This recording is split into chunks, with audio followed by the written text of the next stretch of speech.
Have you ever gazed up at the night sky, picked out a sparkling star and wondered, why exactly do stars twinkle? I mean, it's kinda magical, right? But what's really going on up there? Here's the cool part, stars themselves aren't flickering or pulsing in brightness as we see them. The twinkle isn't coming from the star, it's actually a trick played by Earth's atmosphere. Let me walk you through it. Imagine a star, millions or even billions of light years away, beaming its light right at you. That light travels across the emptiness of space, perfectly straight until it hits Earth's atmosphere, and that's where things get interesting. Earth's atmosphere is a swirling, moving ocean of air, with layers of different temperatures and densities.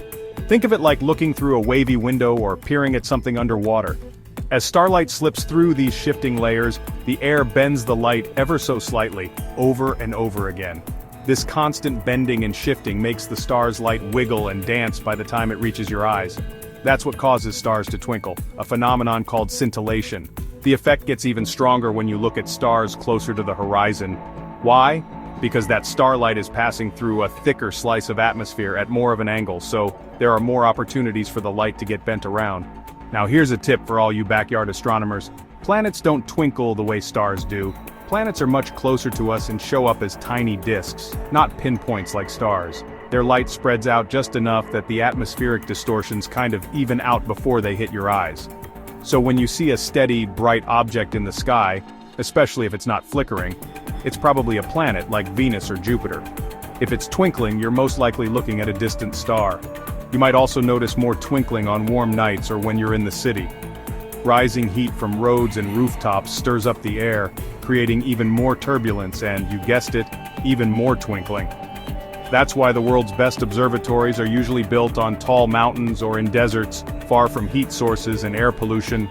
The atmosphere up there is calmer, steadier, and just plain better for stargazing. Now, as beautiful as twinkling stars are, they're kind of a headache for astronomers. The distortion makes it tough to get crisp, clear images.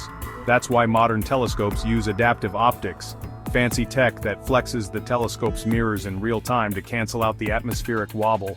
And space telescopes like Hubble? They skip the problem entirely by orbiting above the atmosphere. Astronomers even have a phrase for how steady the sky is: astronomical seeing.